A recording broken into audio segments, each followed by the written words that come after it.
Hi, and thanks for tuning in to This Week in East Brunswick, the township's own news and information program. Today we'll feature an interview with Alan Landis, general partner of Tower Center Associates, part of an upcoming Our Town special with host Sue Rosenblatt. Later we'll learn about the American Heart Association's efforts in East Brunswick with Paul Durant, host of Channel 8's Target. We'll also take a quick look at Middlesex County Museum's current exhibit on trains. Our regular features will include For Your Information with details on how to locate U.S. government legislation in the library. Bob Nemzer's Quick Clicks will again focus on how to use depth of field to enhance your photos. Ken Shalhoub's Health Facts will deal with muscular dystrophy, while consumer advocate Adrian Eisner will offer advice on identifying investment scams. We close with our Township Council review. First, here's a look at next week on Channel 8. Monday morning at 10, Look Great, Feel Great offers exercises for the waist and lower body. Then at 10:30, Target zeroes in on the American Heart Association. Tuesday at 7:30, Let's Talk Health offers new insight on the origin and treatments of stuttering. At 8 p.m. on Tuesday, the Township Council's budget hearings continue.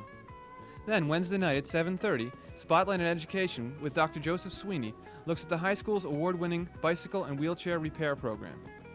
Thursday night at 7 and 8, we're back with another This Week in East Brunswick, followed at 8:30 by You and Your Money and part 1 of Paul Hansen's series on career planning. Now let's join Sue Rosenblatt with Tower Center General Partner Alan Landis. People in the town, they are anticipating a disaster after Tower A opens and Tower B opens and the Renaissance Hotel opens. And I'd like you to clear up for us what exactly is going to happen with the traffic and what is Tower Center Associates doing about it. I wish when you said clear up, I could only clear up what existed on that highway for so many years. I think, as I mentioned last year in our interview, our largest single concern before we made the commitment to this site was the traffic. And the present existing conditions on Highway 18 are quite poor, especially up at that interchange and intersection. And whether or not Tower ever arrived on the scene, they were getting worse every year, and they were going from E to F condition on the highway. And I guess some of my frustration today is that we feel that we have gone, during the past year, we've accomplished a lot of what we had set our sights out to do, specifically, which the public doesn't see yet, but specifically the $21 million of bridge improvements. The parallel bridge going over Lawrence Brook and the rehabilitation of the old existing bridge has now been designed, engineered, bid, and awarded by the state of New Jersey, and construction will begin this spring on that parallel bridge. So that has been a rather monumental accomplishment, which I think is the single most important accomplishment to anything that goes on Highway 18. Unfortunately, it's not enough, and unfortunately it doesn't solve all of the problems of 18, nor will anything we can do solve all the problems of Highway 18. What we're attempting to do is focus on the area that we're involved in and try to allow traffic to breathe and flow and move there, and get them on and off of the turnpike and on and off of the major corridors with the greatest ease possible. It's been long and it's been frustrating, but I hope the public understands that this $21 million of improvements that are going forth and going forward now were based substantially on our monetary commitment and funding and paying for in excess of $1 million of the design and the engineering so that the state could finally bid and award that program. And that was a program you would not have seen until well into the 1990s. I was just going to ask you that question. I think you brought it to us like 13 years sooner or something than what was originally well, it was scheduled. certainly a good 8 to 10 years sooner. It could have been 13. You never know with the funding there. But I guess you might sense a little frustration because we still get the people back there. It's like, what have you done for us lately? Because they don't see that, and that to me is a little frustrating too. I would like those same people to come back a year and a half from now and make the same kind of comments. That public perception hasn't come across that well on that area. Alan, there's been a lot of developers that have come to East Brunswick, and I don't know of any that have really had to do as much road improvement as this particular project has had to do, from what I've heard you talk about. Exactly how much money has Tower Center spent on the road improvements for the town? We haven't just done it for the town. We've done it for our own quality of life and the way we want to exist. But the town, I think, clearly is the beneficiary. The whole corridor is the beneficiary. We've committed or spent close to $4 million on off-site state federal road improvements, condemnation, takings, design, engineering, physical work. We haven't spent all of that yet. We've spent a substantial portion of it to date, but we've committed that, which is far in excess of any kind of a fair share off-site contribution. The building is up. It's beautiful. It's an outstanding work of art from looking at it. When will it open? When do you plan on having a complete occupancy of it? Tower A in Phase 1 will start occupancy next week. They'll start commencing the move-in. The move-in will be about a 3 or 4 month move-in. We anticipate the complete move-in by the summer, by June. The staging of the move-in will be between February up to June. We were here 10 months ago. That building was not here 10 months ago. There was maybe a little bit of a dig in the ground, okay? And you talked about fast track to me. Is this what you meant by fast track? Is this how fast everything else is going to go when, you know, Tower B and the Renaissance? I mean, everybody is amazed. I want to tell you that you ride around 18 and you see people building, and you might see something in the process of being built. It'll take a year and a half. They're still putting stuff in. This is like amazing. I mean, you know. We had a commitment, and I think I told you last year that when we have to do a fast-track job, which the commitment to AT&T was on this particular building to move the group in here, we'll do it. And we've done a considerable amount of overtime and excess, and I think they've done a heck of a job delivering that first building. I will say that Phase 2 and 3 will not be done on as it's not necessary to do that kind of a fast track because we don't have the urgency of the user to have the occupancy of the space. We will attempt to build them expeditiously, but it won't. I don't think you'll ever see a building go up in that kind of a fast track. And I appreciate that you like the aesthetics of the building. I know we're not going to please everybody. Some people would rather it be blue than green or gray than black. But I can also say that from my own personal perspective, I'm pleased with the granites. I'm pleased with the shape that the lobbies and the grand entranceways are taking. But what I hope the public understands is that this wasn't designed as one building. It was designed as a complex, and the real architectural gem that we're looking for is when the cohesiveness of the product as a whole with the three buildings and the mass transit. I think then you'll really see quite a strong architectural statement that we can all be quite proud of. Sue Rosenblatt's interview with Alan Landis will be cablecast in its entirety on Channel 8 beginning February 10th.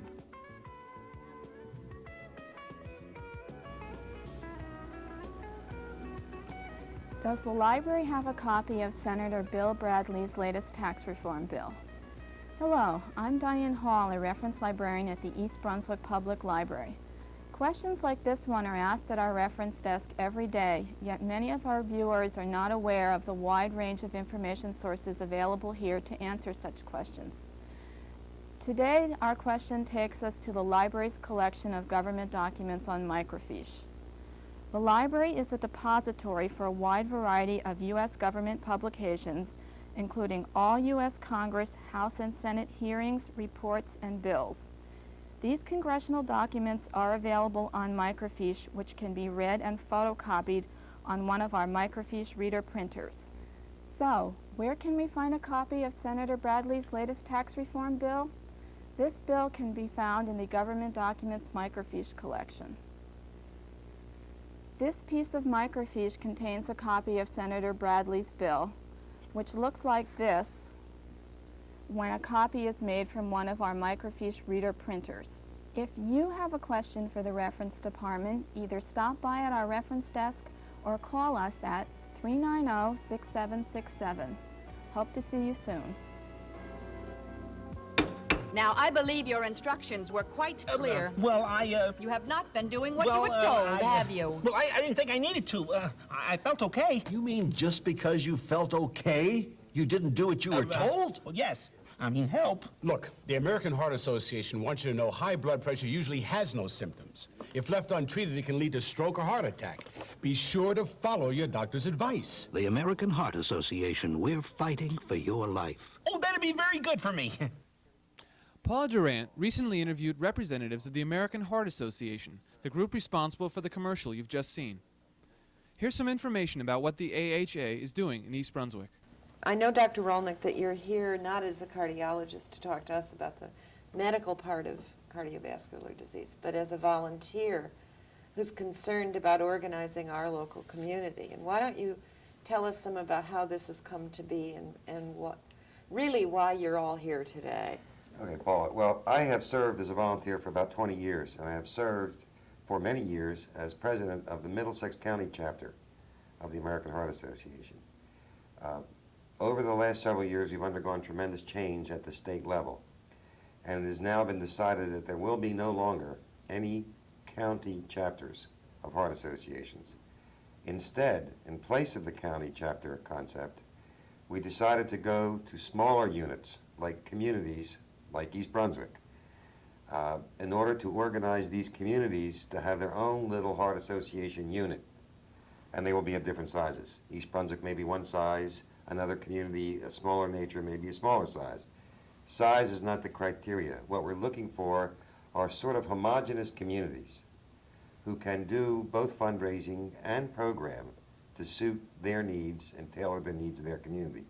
We think that'll be better for the community and it'll be better for the Heart Association this way. It'll certainly be more visible in each municipality that's organized. Right. Yeah. And probably more accessible to people who have a need. I know I'm sitting here thinking about all the folks I see running around town all day long and all night long, and the many ways in which people are seeking to be more responsible about their bodies and their habits, which seems to fit right in with what you're hoping to do in a municipality. Mm-hmm. What are some of the programs and the services that are provided? I mean, should we have a unit in East Brunswick? What can we expect to happen? Okay. Well, most of the programs that the Heart Association offers deal with prevention of heart disease. We do know now that there are many risk factors involved in getting heart disease, most of which are bad habits that we start when we're too young to even realize what we're doing. And by the time we're 20, we all have some form of atherosclerosis. Our major programs deal with the school children, teaching them to develop good habits, teaching them not to smoke, to exercise every single day, to eat proper foods, and to know what blood pressure is and what high blood pressure is and how that can affect them. So we have several programs dealing with school children, both teacher activities in the classroom and student-run activities, so that they can learn more about heart disease. We also have programs on nutrition, which would be more community-based programs. We have a cooking course called Culinary Heart's Kitchen. I should think that would be a wonderful thing in It this is. It community. really is a wonderful Well, course. you know, I just want to say something too. These are, what Kathy's telling you are the programs that are in state, they're existing. The State Heart Association, the American Heart Association has run these programs. One of the things we hope to do with the community level type thing, your community, East Brunswick, your group, might come up with an idea suitable, a program, quote, that is suitable for East Brunswick that has not been done anywhere in the country or in the state.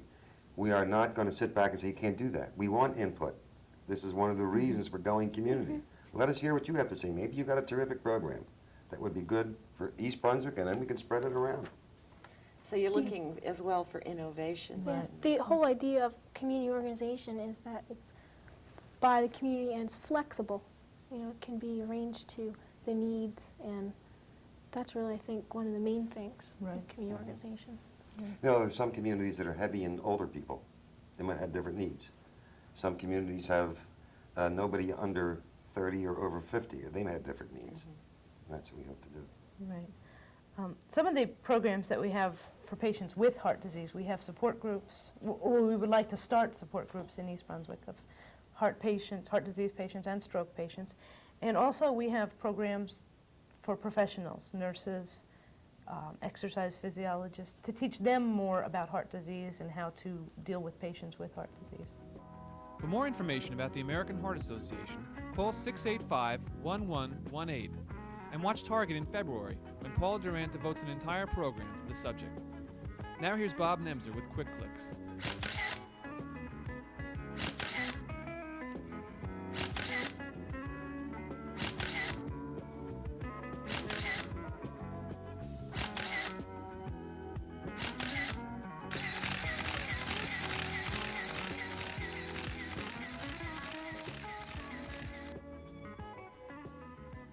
I'm Bob Nemser. Welcome to Quick Clicks. Our topic, the continuation of depth of field, part 2. You can control the depth of field areas by two methods. The first is zone focusing, and the second is hyperfocal distance. Zone focusing is knowing the depth of field in advance to preset the focus and aperture so you can be ready for an action shot, without worrying about last-second focusing. Let me show you using the lens scales. These are the scales right here. If you know the action will occur, let's say, between a distance of 10 to 30 feet, set the 10 and the 30 on the distance scale opposite a pair of the same aperture settings, in this case f8. Here we're set on f8, and the 10 is on f8 to the right of the scale, and on f8 the 30 is on the left of the scale. Everything within 10 to 30 feet will be sharp. It may be necessary to adjust the shutter speed so that f8 is the proper calculation for the subject. For example, if the correct exposure is 1/125th of a second at 5.6, the correct ratio is to set the speed at a 60th, as you see here, for f8. Because what happens is that 125th of a second at 5.6 is the same as a 60th of a second at f8. The same amount of light is let in at each aperture. The second method is called hyperfocal distance. For every lens aperture, there is a certain distance on which the camera can be focused, where the far plane will be at infinity and the near plane at its closest distance to the camera. At such distance settings, you have the maximum total depth of field each lens aperture can provide. A simple way to set your lens for the hyperfocal distance for any particular aperture is to set the infinity symbol, which you see right here, which looks like a figure 8 lying on its back on the distance scale here, opposite the line for the f-stop you're using. Right here it's f8, and we're setting the infinity mark at f8. The distance of your near plane can be approximated from the distance scale. So if your aperture is f8, and we set the infinity symbol, as we've done here, opposite f8, the near distance, as you'll see over here, is approximately 30 feet. So that everything from 30 feet to as far as the eye can see, which is infinity, will be in focus. Let's take a look at some photos and analyze the depth of field. In this photo, using the zone focusing technique, I was able to concentrate on the action and not worry about the focus. This photo shows how hyperfocal distance helped me attain sharpness from near camera to as far as the eye can see. This is another example of hyperfocal distance. It is acceptably sharp from near plane to infinity. In this one, the zone focusing system helped me capture the magic moment and the right expression. The single lens reflex camera will show you the effect of altering depth of field in the viewfinder itself. That is accomplished by the preview button, which is shown right here on the single lens reflex I'm holding in my hand.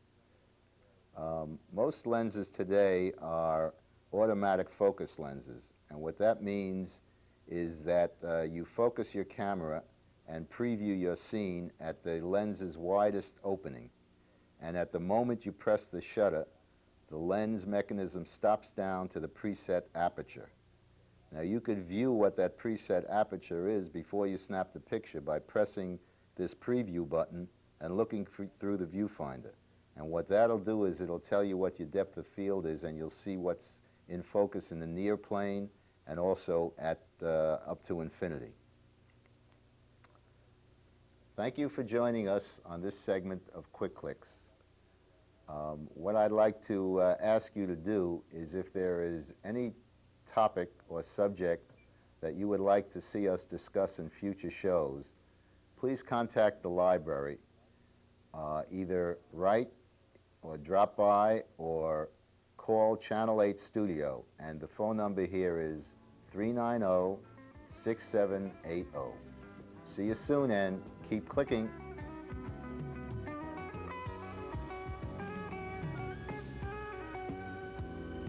Welcome to the Cornelius Lowe House, the Middlesex County Museum on River Road in Piscataway. From now until March 14th, the exhibition is on trains and transportation in Middlesex County. We've prepared an exhibition for you that includes several approaches to railroading.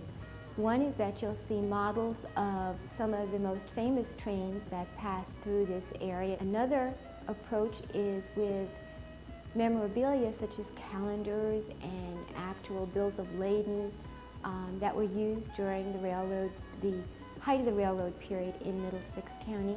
And the last is actual artifacts that have been used on the rail systems. We invite you again to come to the museum. We're open Tuesdays through Sundays from 1 to 4, but we can schedule a tour or a special meeting if you'd like at another time. We're located on River Road in Piscataway. The museum itself is an historic house.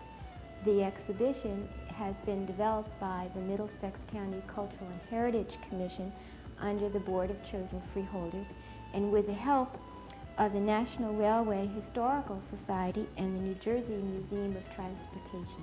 Thank you.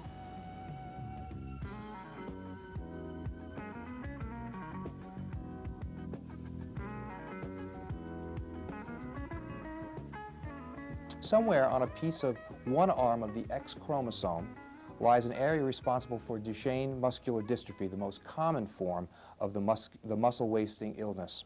Now researchers report that they have pinpointed the area. The effort, led by Louis M. Kunkel of Harvard University, makes possible more accurate carrier identification and prenatal diagnosis. Duchenne muscular dystrophy, or DMD, is carried by mothers. Girls, as a rule, do not get the disease, similar to hemophilia, because even if one of their X chromosomes bears the deficiency, the other one can make up for that deficiency. But women with one deficient X chromosome are carriers. 50% of their sons inherit the faulty X chromosome and suffer the disease, which generally kills its victims before they reach their early 20s. Now, using some of the amazing genetic manipulation techniques of our times, what scientists have started doing is, since they've located the gene, they know where it is, they can start to develop what's known as a probe, or a biochemical device that goes into a person's cells and looks for that particular defect. Now, the probe is currently being used at several institutions in the United States and Europe to test relatives of boys with DMD, and both Connolly and Roses expect its use will become widespread for family screening, but it won't eliminate the disease. Up to a third of all cases are thought not to be inherited, but instead are caused by new mutations, and the diagnostic procedure isn't practical for that type of mass screening. But there will be more and many new things on the front of muscular dystrophy. Thanks for watching Health Facts.